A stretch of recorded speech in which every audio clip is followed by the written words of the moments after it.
जब नेताओं की रैली होती है या चुनाव होते हैं तो ऐसे में बहुत सारी सौगातें मिलती हैं पार्टियों के तरफ से आम जनता को। बहुत बार बहुत तरह के तोहफे, बहुत तरह के ऐसे खरीद फरोख्त भी होते हैं जिसमें नगदी के रूप में भी बहुत सारा रुपया पैसा भी कई बार लोगों को लाभ के रूप में मिल जाता है।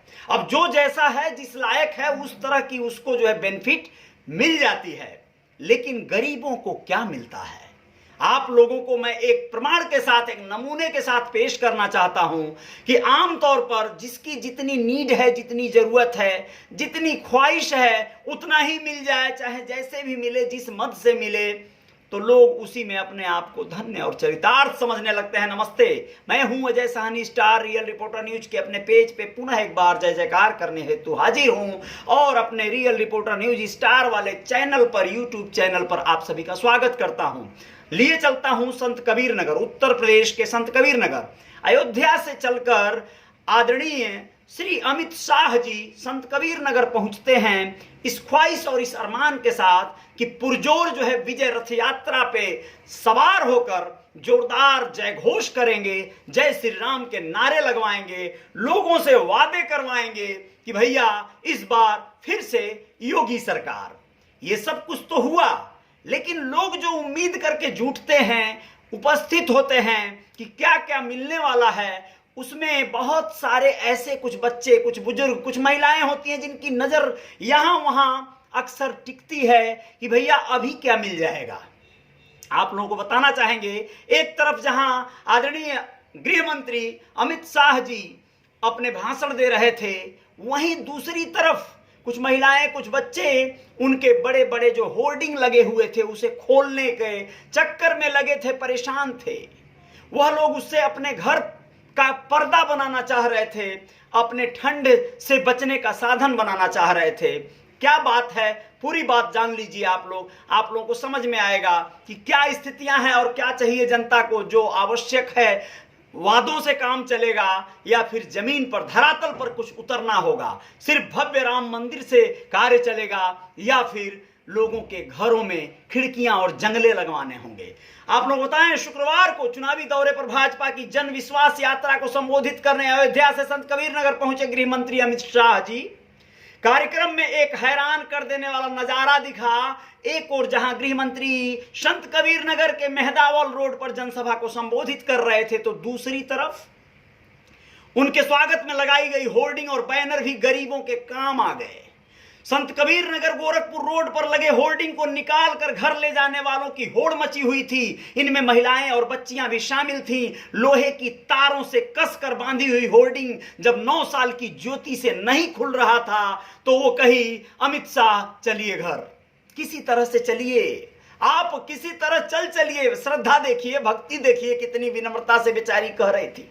अब देखिए क्या होता है, कुछ लोग फोटो खींचने लगे इस कार्यक्रम का, उसके होर्डिंग खोलने का, तो बोली भैया फोटो मत खींचो, इससे हम अपने घर का खिड़की बंद करेंगे, ठंडी हवा चल रही है, खिड़की पर पल्ला नहीं है। सोचिए क्या बीती होगी यह सुनकर, यह व्यथित दौर सुनकर। चलिए खैर, भारतीय जनता पार्टी या अमित शाह, मुलायम सिंह जी, अखिलेश यादव, कोई काम आए ना आए, उनके होर्डिंग गरीबों के काम आ जा रहे हैं, ये भी कम नहीं है। अपनी मां शांति देवी के साथ पास के गांव से जब पहुंची ज्योति, कहा कि फोटो मत खींचिए, इस पर्दे की बहुत जरूरत है साहब। उसने बताया कि ये उसे इस होर्डिंग के पर्दे की बहुत जरूरत इसलिए है कि वो अपने घर की खुली हुई खिड़कियों पर इसे लगा देगी, जिससे ठंडी हवाएं उसके घर में आना बंद हो जाएंगी।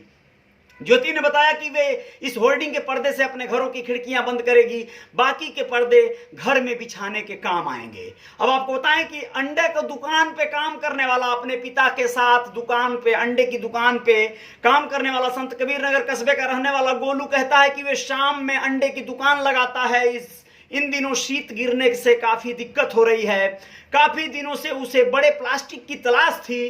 गोलू ने कहा कि होर्डिंग में लगने वाला पर्दा काफी मजबूत होता है, इसे जोड़कर वे एक बड़ा तिरपाल बनाएगा और अपने अंडे की दुकान पर लगा देगा, जिससे कि वे इन सर्दियों से, शीत से बच सकेगा। गोलू ने बताया कि वे कक्षा 9वीं का छात्र है और रात में अपने पिता दिनेश कुमार के साथ अंडे की दुकान चलाता है। अब आप लोग समझ गए होंगे। मेरे कहने का आशय यह है, आपको आरक्षण मिले ना मिले, अमित शाह, आदरणीय योगी आदित्यनाथ जी, माननीय नरेंद्र मोदी जी आपको कुछ और दें न दें, लेकिन इन लोगों के जो होर्डिंग और जो पैम्पलेट, जो बैनर बनते हैं, या कुछ तो इनके काम आ जाए, ये बहुत बड़ी बात है, ये बहुत बड़ा कार्य है। तो ये सारी चीजें हुई हैं। और एक जानकारी आप लोगों को इसमें दे देना बहुत जरूरी है कि 5 साल में योगी की सेना क्यों अखिलेश की फौज बन गई। ऐसा क्या हुआ? कौन सी सेना भाई? वही हिंदू युवा वाहिनी, एक ऐसा कट्टर हिंदूवादी संगठन जिसे स्वयं आरएसएस ने ही विराम दे दिया। 2017 के बाद सीधे आरएसएस ने एक फरमान जारी किया और कहा, योगी जी मुख्यमंत्री बन गए, आपका टारगेट, आपका लक्ष्य पूरा हुआ, अब आप अपने संगठन को तोड़ दीजिए, खत्म कर दीजिए। क्या ये सत्य है? क्या ऐसा हुआ होगा? जी हां, यही हुआ है। 2017 में जैसे ही योगी आदित्यनाथ सूबे के मुखिया बने उत्तर प्रदेश के, तो उनका एक जोरदार संगठन जिसे हिंदू युवा वाहिनी के नाम से लोग जानते हैं, उसके जो प्रदेश अध्यक्ष से श्री सुनील सिंह जी, अब वो समाजवादी पार्टी के अखिलेश के साथ रैलियां करते नजर आ रहे हैं। वो कई बार कई एक धाराओं में जेल भी गए। क्यों ऐसा हुआ? आखिर क्या वजह थी? लोग कहते हैं 2017 के बाद से इन लोगों के बीच कड़वाहट आनी शुरू हो गई थी। कुछ लोग थे जो पूरी तरह से योगी की सेना थे, समर्पित थे उनके लिए। योगी का कोई कार्यक्रम हो, एक फरमान जारी होता था और सेना में हजारों लाखों की संख्या में भीड़ उमड़ पड़ती थी। आप लोगों को एक रिपोर्ट से बता देना चाहूंगा कि कैसे कैसे क्या गतिविधियां रही हिंदू युवा वाहिनी की और कैसे आज वो अखिलेश की फौज बनी हुई है। क्या होगा? ऐसा ही रहा तो आप लोगों को बताएं कि हिंदू युवा वाहिनी के पूर्व प्रदेश अध्यक्ष सुनील सिंह अब अखिलेश यादव के साथ देखे जा रहे हैं। वह खुलकर कह रहे हैं कि वो अब सपा में हैं। उनके जैसे न जाने कितने लोगों ने हिंदू युवा वाहिनी से अलग होकर सपा का साथ पकड़ लिया है। पूर्व सदस्य बताते हैं कि अब हिंदू युवा वाहिनी खत्म हो गई है। ऐसा क्यों? संगठन के खत्म होने के कई कारण हैं। सूत्रों का कहना है कि राष्ट्रीय स्वयंसेवक संघ आरएसएस की ओर से 2017 में साफ तौर पर निर्देश दे दिया गया था कि हिंदू युवा वाहिनी का विस्तार न हो, इसे खत्म किया जाए। आइए जानते हैं कैसे ये धीरे धीरे किस मोड़ पर चली गई। आपको बताएं, सुनील सिंह, सौरभ विश्वकर्मा, चंदन विश्वकर्मा ने 15 साल तक हिंदुत्व का झंडा उठाया। अब यह तीनों ही अखिलेश के साथ हैं। 2017 में विधानसभा चुनाव में टिकट के बंटवारे के मुद्दे को लेकर इन तीनों का योगी आदित्यनाथ से मतभेद हो गया था और इसी मतभेद के चलते इसके बाद से योगी आदित्यनाथ ने उन्हें संगठन से बाहर निकाल दिया था। बताया जाता है कि इन पर रासुका लगाया गया, कई अलग अलग मामलों में इन्हें जेल भी भेजा गया। ये लोग काफी दिनों तक जेल की सलाखों के पीछे रहे, लेकिन जब निकले तो अब ये बागी में आकर अपने आप को कहीं और पर जो है स्थापित कर बैठे। अब ये योगी के लिए क्या गले की हड्डी तो नहीं बन जाएंगे? ऐसा कयास लगाया जा रहा है। आपको बताएं, हिंदू युवा वाहिनी के बनने के बाद ही सुनील सिंह संगठन से जुड़ गए थे। वह प्रदेश अध्यक्ष रहे। वे कहते हैं कि योगी आदित्यनाथ ने 2017 में मुख्यमंत्री बनने के बाद उन्हें अन्य सदस्यों को नजरअंदाज करना शुरू कर दिया था। प्रदेश नेतृत्व का दबाव बढ़ने के बाद धीरे धीरे जिला इकाइयां भंग होने लगी थी। सदस्य अलग होकर सपा से जुड़ने लगे। आज ज्यादातर कार्यकर्ता सपा के साथ हैं। उन्होंने यह भी बताया कि हिंदू वाहिनी के बनने के बाद योगी आदित्यनाथ एक आवाज में सेना की जान से जान जुटा देती थी। योगी आदित्यनाथ के एक आवाज पर सेना जान से जान लगा देती थी, ऐसा उनका कहना है। क्या हुआ? 2018 में पूर्वी उत्तर प्रदेश के 3 जिलों बलरामपुर, मऊ, आजमगढ़ में इकाइयां भंग हो गई थी और बलरामपुर में हिंदू युवा वाहिनी का मजबूत आधार हुआ करता था। कभी प्रदेश नेतृत्व के निर्देश पर संगठन की मऊ जिला इकाई निष्क्रिय हो गई। प्रदेश नेतृत्व के उपेक्षा के चलते खुद ही सदस्य छोड़कर जाने लगे हिंदू वाहिनी। आपको बताएं, योगी आदित्यनाथ ने 1998 में मात्र पहला जो चुनाव था 26,000 वोटों से जीता था। उसके ठीक एक साल बाद 1999 में उन्होंने मात्र 7,000 के अंतर से चुनाव जीता था अपने लोकसभा क्षेत्र गोरखपुर से। अब सोचिए, स्वर्गीय जमुना निषाद जी आज इस दुनिया में नहीं हैं, लेकिन उनको नाकों चना चबवाते थे। 98 और 1999 में बहुत छोटे अंतरों से स्वर्गीय जमुना निषाद उनसे चुनाव हारे थे और योगी आदित्यनाथ 7,000 के अंतर से ही मात्र चुनाव जीते थे। लेकिन देखिए एक चमत्कार क्या होता है।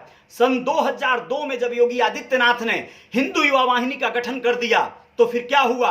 उनकी सेना उनके लिए इस कदर कार्य करने लगी कि आप लोगों को बताना चाहेंगे कि हिंदू युवा वाहिनी इसके ठीक बाद 1999 के चुनाव के बाद जब 2004 वाला भी लोकसभा चुनाव आता है तो उसमें 1,42,000 के वोटों के अंतर से योगी आदित्यनाथ सांसद बनते हैं। यानी सेना का कितना बड़ा मजबूती से कार्य हुआ होगा, सोचिए संगठन से कितनी बड़ी शक्ति होती है। हिंदू वाहिनी के आते ही 2002 में सक्रिय आई थी, यानी कि बनाई गई थी योगी आदित्यनाथ के द्वारा, और 2004 के ही चुनाव में मात्र 2 साल में उसने करामात क्या किया कि 1,42,000 वोटों से उनको विजय दिलवाई। इतना ही नहीं, अब आगे का हाल सुनिए।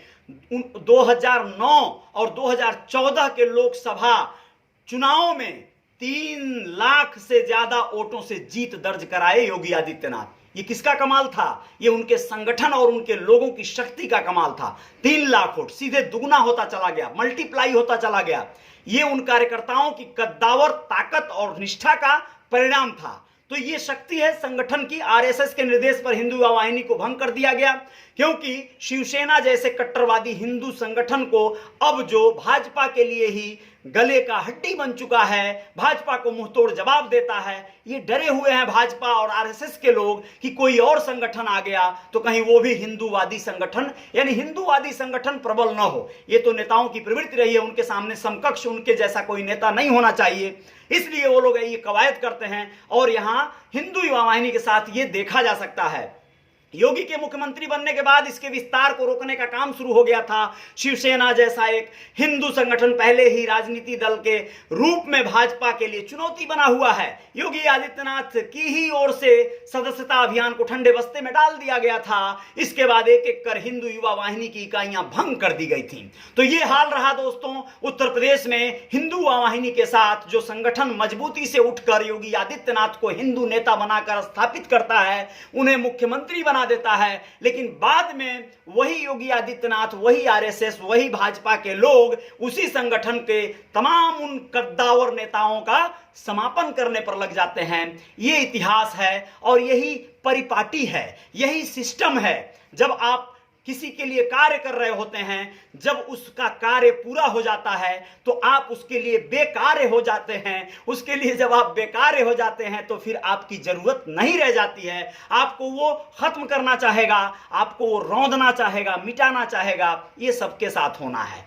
यही सिस्टम है, यही नेचर है, यही प्रवृत्ति है। वैसे भी जब व्यक्ति उत्थान करता है तो उसके पीछे जितने लोग उसके साथ सहयोगी होते हैं वो धीरे धीरे छूटते चले जाते हैं। कुछ ही लोग होते हैं जो योग्य होते हैं, वो साथ चल पाते हैं। ये बातें मैं पहले भी बता चुका हूं, एक एग्जांपल के साथ बता दे रहा हूं। रॉकेट को आप लोग देखे होंगे जो लॉन्चर के सहारे ऊपर उठता है। रॉकेट चूंकि बहुत सारे मटेरियल लेकर उड़ता है, प्रक्षेपण के लिए उड़ता है, अंतरिक्ष में जाकर उसे लॉन्च करके और उससे तमाम तरह का शोध करते हैं वैज्ञानिक। तो रॉकेट जब लॉन्च होता है तो उसके साथ छोटे छोटे तमाम लॉन्चर उसके साथ छोड़े जाते हैं। जैसे जैसे वो ऊंचाइयां तय करते चला जाता है, वैसे वैसे जो जो रॉकेट लॉन्चर छोटे छोटे लगे हुए हैं उनकी जरूरत खत्म होती जाती है और वो अंतरिक्ष में ही उसको छोड़ देते हैं, यानी उससे अलग हो जाते हैं। उसे अकेले आगे तक बढ़ा दिया जाता है, यानी कि उसके जो सहयोगी थे वो पीछे छूट जाते हैं, नष्ट हो जाते हैं, खत्म हो जाते हैं। रॉकेट लॉन्च अपनी कक्षा में जाकर दाग मतलब प्रक्षेपित कर दिया जाता है, कक्षा में जाकर अस्थिर हो जाता है, अपना कार्य करता है। तो यही चीज हर किसी के साथ हुआ है। कलाकारों को देख लीजिए, बहुत से ऐसे कलाकार हैं जो लोग अपने संघर्षों के दिन में जो लोग साथी रहे, गीतकार रहे उनके, जैसे खेसारी लाल यादव, उनके साथ में महेश परदेसी या कृष्णा बेदर्दी, इस तरह के नाम आते हैं जो लोग गीत लिखते थे, बड़े प्यारे गीत लिखते थे, आज भी लिखते हैं। लेकिन उन लोगों ने खेसारी को तमाम ऐसे गाने दिए, गवाए जो बड़ा अच्छा सुपर डुपर हिट हुआ। लेकिन आज क्या वो गीतकार उनके साथ हैं? नहीं हैं। उसके कारण कई एक हो सकते हैं। हम जिसके साथ ग्रोथ करते हैं तो हमारी उससे बहुत आशाएं जुड़ी होती हैं, या उनकी हमसे बहुत आशाएं जुड़ी होती हैं, क्योंकि वो मेरे संघर्षों के साथी होते हैं। लेकिन मैं अगर आगे निकल गया तो मैं अब बोझ लेकर चलना पसंद नहीं करूंगा, तो वो लोग जो पीछे थे, मेरे साथी थे, वो बोझ लगने लगते हैं। ऐसे नेचर वाले बहुत सारे लोग होते हैं दोस्तों। तो जब वो बोझ लगने लगेंगे तो छूट जाएंगे। जब वो बार बार आपसे सहयोग मांगेंगे, आपको स्थापित चाहेंगे कि आप उनको भी स्थापित करो, तो आप कर नहीं पाओगे, उनकी उम्मीदों पे खरे नहीं उतर पाओगे। तो फिर क्या होगा कि आप अपने आप को कहीं ना कहीं अकेला पाओगे। आपको लगेगा कि भाई हमारा तो अवहेलना हो रहा है, हमारी उपेक्षा हो रही है, तो फिर आपकी अपेक्षाएं पूरी नहीं होंगी और उपेक्षाएं होंगी तो आप वैसे ही उनसे विमुख हो जाओगे, छूट जाओगे, आप टूट जाओगे, अलग हो जाओगे। यही हुआ है अन्य नेताओं के साथ। उनकी भी नेता बनने की जो मंशाएं थी उसको पंख न देकर पंख कतरने का कार्य होने लगता है नेताओं के द्वारा, कलाकारों के द्वारा। ये सिस्टम है, ये प्रकृति का नियम है और बहुत सारी चीजें हैं दोस्तों। इसको तो आप लोग ऐसे भी समझ सकते हो, कोई पेड़ जब ऊपर की तरफ उठता है तो उसका कटैया छटैया करना पड़ता है, यानी कलम करना पड़ता है। आप लोग देखे होंगे कलमी आम बोलते हैं, यानी उसकी शाखाएं जो इधर उधर बहक रही हैं उन्हें काटा जाता है ताकि वो सीधा ग्रोथ करे, विकास करे। ये सिस्टम बना हुआ है। नेचर का सिस्टम से जोड़ सकते हो, कलाकारों के सिस्टम से जोड़ सकते हो, राजनीतिक के सिस्टम से जोड़ सकते हो, सबका यही सिस्टम है। तो आपको बस आगे चलना है, आपको अपना कार्य करते रहना है। समय के साथ कोई और आपको छोड़े उससे पहले आप स्वयं उससे छूट सकते हैं। ये सिस्टम है, नेचर है। नहीं छूटते हैं तो इसका मतलब आप दोनों बहुत शानदार थे और बहुत व्यवस्थित थे, बहुत सुलझे हुए थे। आप दोनों विकास करने के लिए बने हैं। आप दोनों की जय जयकार होगी। बहुत बहुत शुक्रिया, बहुत बहुत धन्यवाद। आप लोगों ने मुझे सुना। बहुत